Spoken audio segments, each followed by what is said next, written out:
Good afternoon, guys. Welcome back to my channel. My name is Mishika, and thank you for joining me. So today I want to talk about, I don't know if it's really a topic, but it's definitely a season that I am living in right now. It is one of the most uncomfortable, well, not really uncomfortable. It's been a challenging season, and I know there's other people out there that are faced with the same season, or if they haven't already went through it, then it's definitely coming. If they haven't already gone through it, then keep on saying good morning, because it's coming. So this season that I'm currently in is difficult. It is a season that I don't care how much preparation I have done, it has still been difficult. And some days I don't know if I'm doing well in the season or if I'm drowning in the season, but nevertheless, it is definitely a season that I'm all in and living in, and I know it is a season that God has allowed, and I'm just embracing it. So this season that I'm talking about, or the title of this video rather, would be When They Grow and Go. So what does that mean? I'm talking about when your kids grow up and they leave the nest. It's tough. It is so very tough watching them grow up. You're there and you've cultivated them their entire life. You've nurtured, you've instilled values, you've taught them certain things, and then it comes to the time when they have to leave the nest. It's been tough. So I've always known that we would get to this point to where, okay, one day the girls are going to grow up and they have to leave your house. But there are a few things that I absolutely did not factor in. And it's not that I just didn't factor in, but once life started happening, I didn't go back and equate this now to our reality. So when the kids were growing up, my girls are 2.5 years apart. So my oldest graduated in 2020. My youngest is graduating this year.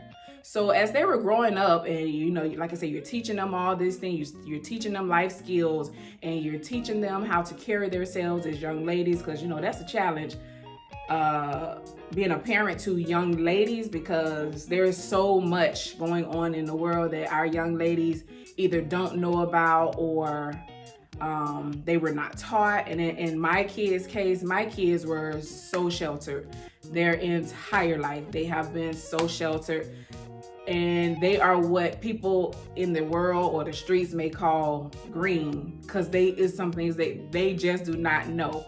But now, considering that they don't know some things, if I had to do it all over again, I would raise them the exact same way that they have been raised thus far. There is a little tweaking that I would do to some things because now I see the effects of it, but I would raise them the exact same way that they have been raised. If I had other children to raise, which I'm not having anymore, they would be raised the same way my two girls have been raised. But with their raising, they have been sheltered from so much stuff in life. They were not allowed to do certain things. Certain things were not allowed in our house. They were not allowed to watch certain TVs. They were not allowed to date until they were 17 or older. So there's so much stuff. They had to go to church on Sundays. They had to go to Bible study during the week. They had to be involved in the church. They had to bring home good grades. It was a lot of structure in place. And sometimes I think maybe a little bit too much structure, but I don't know if there could ever be too much structure when you're bringing up kids in this day and age. But there's something that I did not factor in when considering that one day these girls are going to become 18. If the Lord allows them to see 18, they're going to become 18 years old, which is legally an adult. They're going to be able to start making their own decisions, their own choices, and there's nothing you're going to be able to do about it as their parent because they're legally an adult. They get to do this, they get to do that, they get to make this decision. They can decide whether I'm going here or I'm not going here or whatever. But when they reach 18, they're legally an adult. And as parents, our obligation to our kids is to get them to the age 18. No, they don't stop being our children, but our obligation is to get them to 18 to where they become an adult, and then they're able to make their own life choices. But as I keep saying, and I haven't got to the point yet, I keep saying that there were some things that I did not really factor in when raising the girls. So one thing I did not factor in is that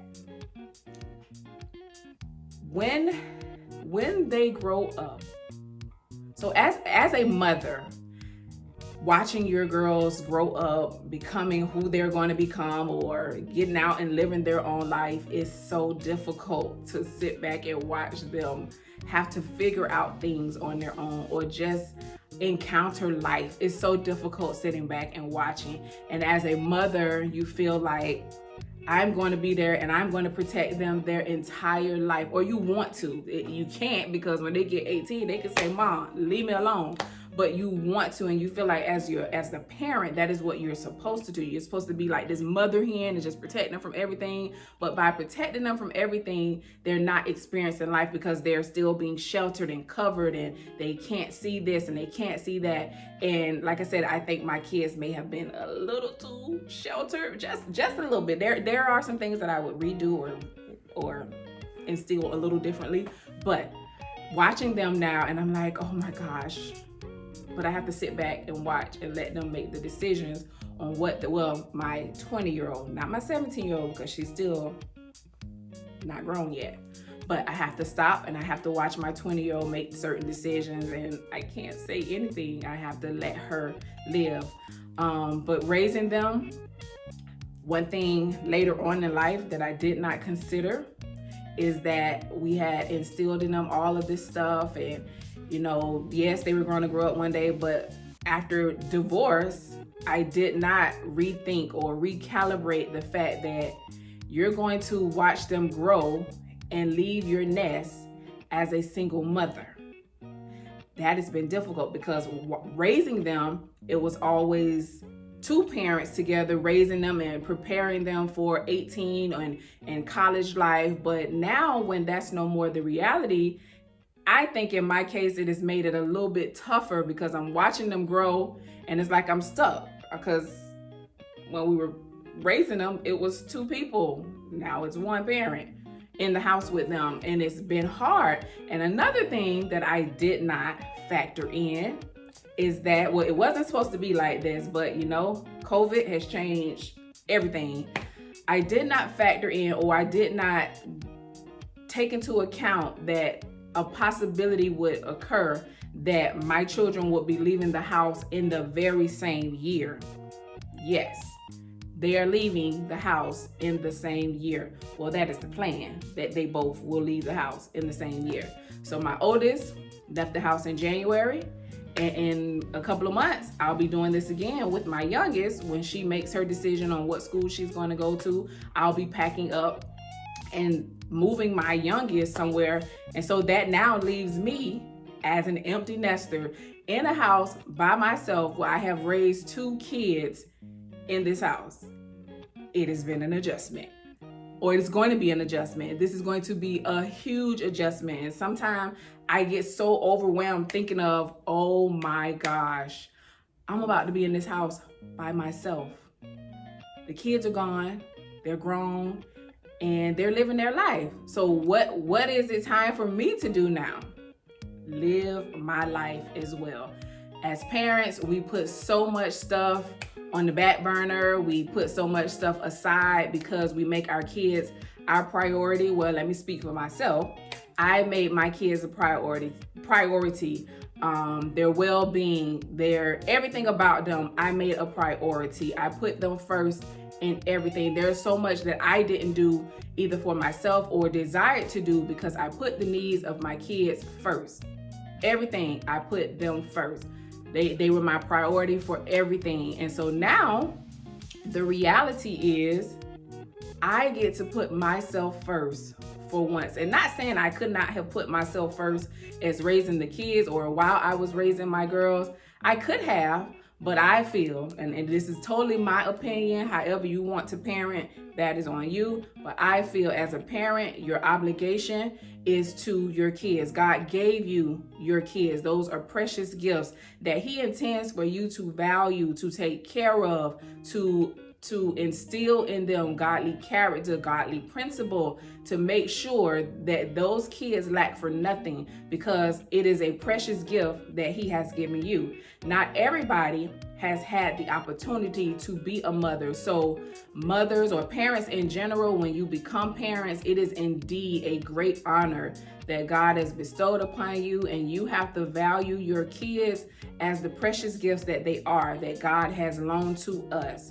And so that is why I felt like I had to put them first in everything, because those are the lives that God entrusted to me, and He expected me to put certain things in them or teach them certain things or whatever. And that is why I always made them a priority. So now with them moving out of the house, or getting ready to both be moved out of the house, it's sometimes feeling awkward to me that, oh my gosh, for once, I'm about to know what it feels like to put myself first. For once. Have I ever put myself first? Yes. I'm not talking about neglecting myself, but for once, I don't have to second guess, well, what are the needs of the kids first? Or what does one of them need before I do this for myself? No, I get to think about myself and do something for myself, and do something that I like, without feeling like I'm taking something from my girls or whatever. There are many times I have gone shopping or desired to shop and buy things for myself, right? But then I start thinking, well, Micaiah needs this, well, Maya needs this. And then I end up not buying anything for myself. Before I know it, I've talked myself out of whatever I was going to do for myself, and then I've turned it around and given it to my kids. And I know many of y'all can relate to that. You can go to the store with every intent to purchase items for yourself. Well, I'm gonna buy myself this, I'm gonna buy myself that, I'm gonna do this, I'm gonna do all of this. And then when you walk out the store, everything in the basket is for your kids. So that is how I have lived with my kids for, well, since they have been born, not forever, but since they have been alive. That is how we have existed in our house. There is something else in this whole season, or this transition, whatever period you want to call this, that I had to adjust to. And that was, okay, there's one child in the house now. And that was different at first, because I'm like, okay, God, what do I do with one child? Really, what do I do? I'm just playing, y'all. I know what to do with one child, because before there was 2 children, there was 1 child. So of course I know what to do, but I don't know what to do with one child that's 17. Like, how do I entertain her? What do I do with her? Like, what do we do? And so I was laughing, because I'm like, they have had each other to entertain each other for almost the last 18 years. So now one is gone and one is here, and now you can feel even the separation thing between them, because Maya's sitting around the house sometime like, oh my gosh, I miss my sister. Let's go ride over to where she is. And I'm like, Maya, I don't feel like driving over there. No, I'll drive, or I'll pay for the gas or whatever. But I see now that the bond, their bond, is feeling it, and it's so different, y'all. I can't even put it into words into this one video. It is so different watching this, and this whole, oh my gosh, I just do not know. I'm like, there was 2 children in this house for the last 18 years. Now there's one. There's one. They have been each other's closest friend for the last 18 years. Even when Micaiah was a little older and Maya was a baby, they had each other to entertain. They go out in the living room, watch movies together. They go in each other's room, watch movies, laugh, or whatever. They go shopping. When they got older, they go shopping together. They hang out together. They go out to eat together. And now there's one. There's one child. So now I've had to like step up, because I don't want her to feel like, oh, well, I'm less important because my sister is gone. So I've been making it a point and an effort every week. Okay, Maya, let's get up. Let's go here. Let's go there. Let's go shopping. Let's go out to eat. Let's sit in the living room and watch a movie together, because I don't want her to feel neglected or feel like, well, I'm not as important because my sister is gone. Because if you know me, Both of my kids mean the world to me. I have never treated one better than the other. I've never showed favoritism because those are my babies. You better not treat them like that either, but those are my babies. I've never treated them differently. So I see in this season it's even more important that I step up and be even more present in Maya's life these next couple of months, and because she turns 18 in about 4 months or whatever. So I don't want her to feel neglected or feel like, well, she don't care about me because my sister is gone. Nope. I feel the same about both of my kids, but it has been an adjustment. It has been a transition that I struggled with for the first couple of weeks, and I didn't think we were going to make it past the first week. And luckily, by the time you watch this video, we have successfully made it past the 1 month mark to where she has moved out and is on her own, and she's doing well. And the first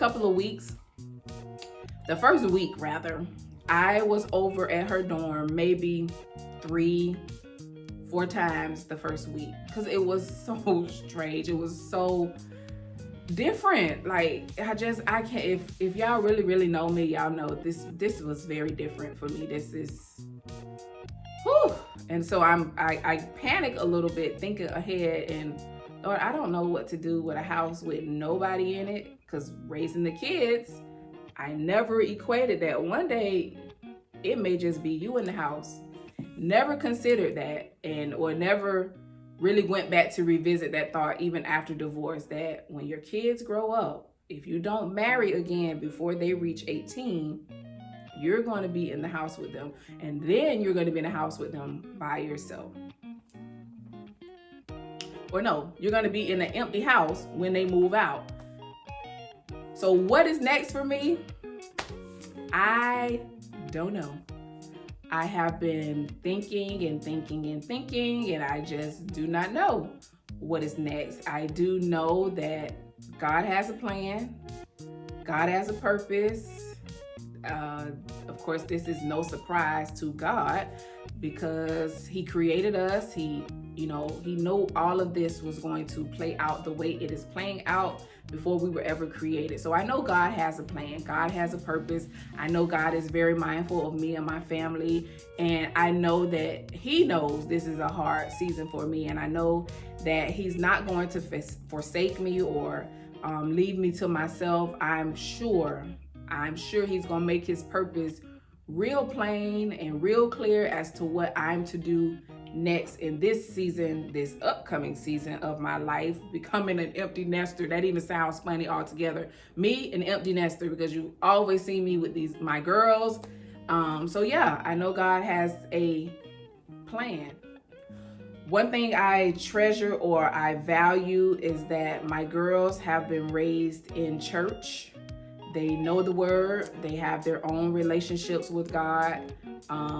They know that they can't get into heaven on anybody else's account but their own. So we made that very clear to them early on in life. You got to know God for yourself.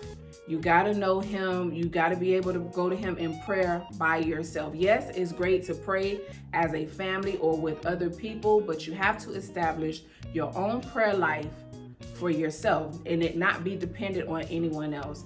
And I know the scripture says to train up a child in the way that they should go, and when they're older, they won't depart from it. Now I know there are many kids that have been raised in the church and they have departed from church temporarily, because what we all know is that God has done things in those persons' lives that He knows He has invested in, and there's nowhere or no place that anyone can go where God cannot reach them. And everything that has been instilled in them from their youth on, it doesn't matter where they go in the world, it's going with them. The truth is going with them. The prayers that have covered them is going with them. So yeah, they may seemingly go different paths or routes for now, but don't count God out. God knows how to bring those children back to Him. And that's one thing that I also consider with my kids, that they have been raised.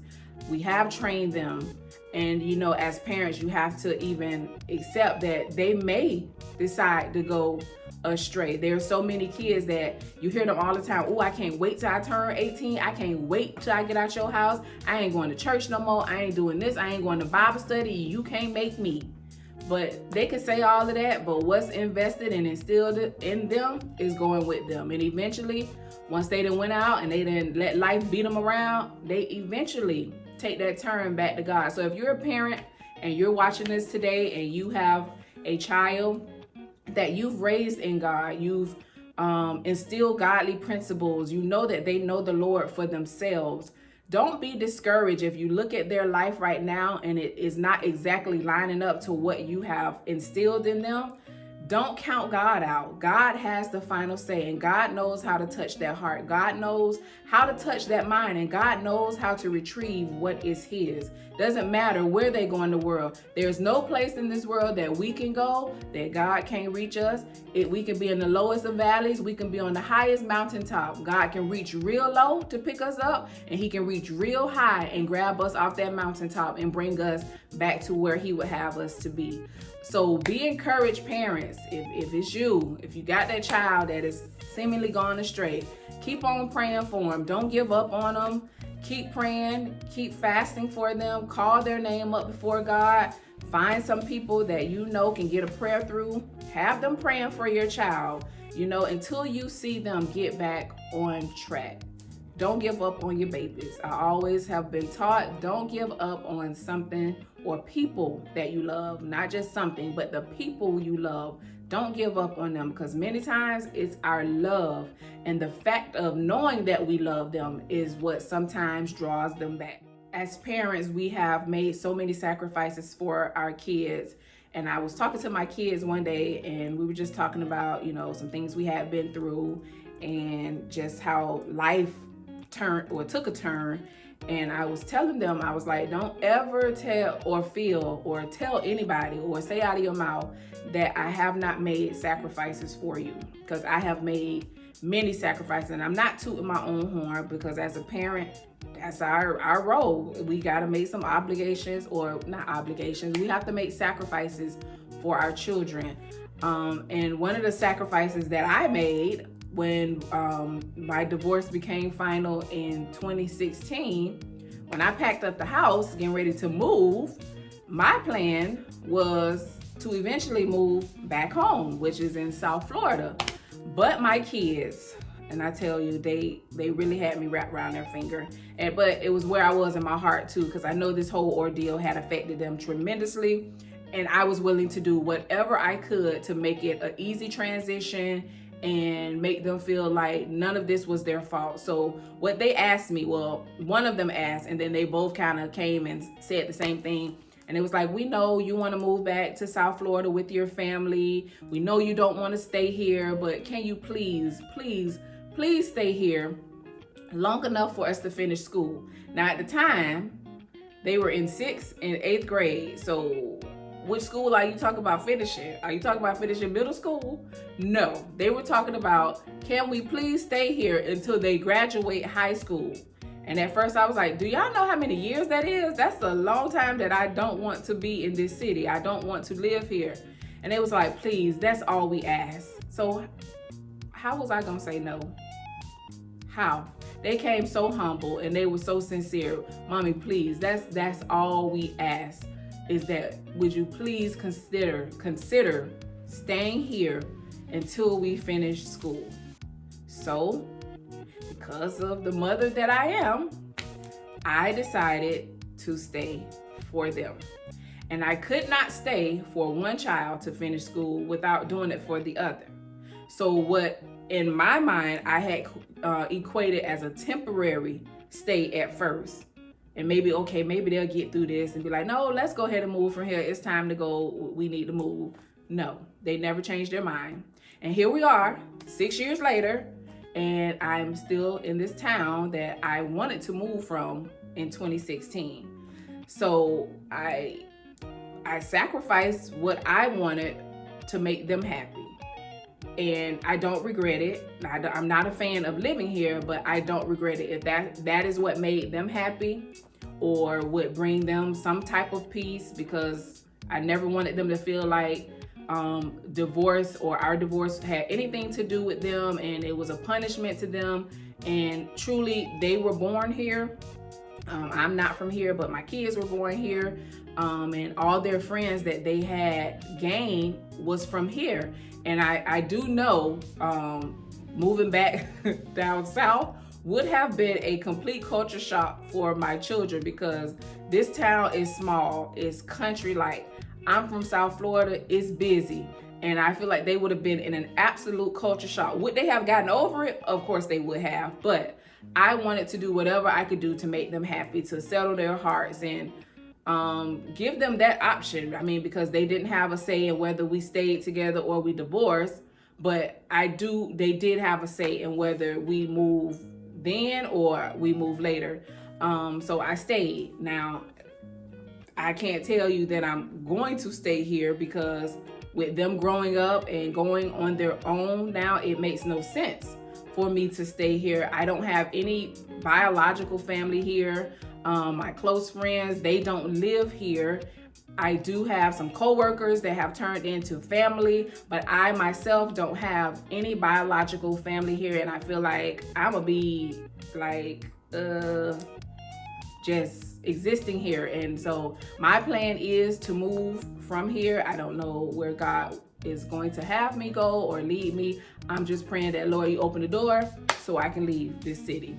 And nothing bad, nothing wrong with the city. I just felt like throughout this whole process or ordeal, I did not get the opportunity to have a fresh start or a start over, because I remained in the same city that we had lived in. We had created our family, established our family, and we are pretty well known here in the community. And I just feel like I didn't get the fresh start or the start over. And I just feel like it's time now. I've done my part in raising the kids, and it's my turn to experience the fresh start and move to a new environment and get that breath of fresh air that everybody always says they feel when they move somewhere. Like I said, I'm not knocking this town. If you're from here, then it's different for you. You were born and raised here. This is what you know. I'm not from here. Wasn't born and raised here. I moved here in 2001. Yes, I've been in this town longer than I've been in my hometown. So is this technically my hometown now? I don't know. But no, nothing against whoever lives here, who's from here. Nothing against that. You have your family here. You have deep roots here in this city, this county. I do not. So it's no slight against if you from here or she got beef with us, because no, I don't have no beef. I've met some really amazing people here that have become really great friends or whatever, but it's also a place where, you know, I experience some hard times, some real hard times, some public hard times. And so I just wish to not remain here. I wish to move on to wherever God will have me. And I've been praying, God, lead me, guide me, direct me on where I'm supposed to go to get my fresh start or continue living. And I pray that is exactly what he's going to do. So I'm asking you guys to please remember me in prayer. Please, and I mean this earnestly, please remember me in prayer. Pray that I do not lose my mind in this season. Pray that I hold on to whatever God has got next for me, that I don't let the thought of empty nester and feeling by myself, that's my reality, that I'm by myself, because I know I'm truly not by myself. I do have some strong people, some good friends, and they tend to check up on me. They tend to show up at my door, knocking on my door. But I mean it from the bottom of my heart. Just pray, keep us in prayer. Pray for my girls as they start their lives and they go on their journeys and venture out and experience life. I mean, if they don't experience life, then they're dead. So I pray God's covering on them, whatever path they choose, whatever journey they go on. I pray that God goes with them. God does not leave them by themselves. I pray that you tune in next time for my next video. I'm going to be talking about how it is possible to be saved, single, and still live holy. I know the world says that we can't do it. Yes, we can. And I'm a living testimony that we can. So until next time, I hope you be blessed and enjoy your evening. God bless you.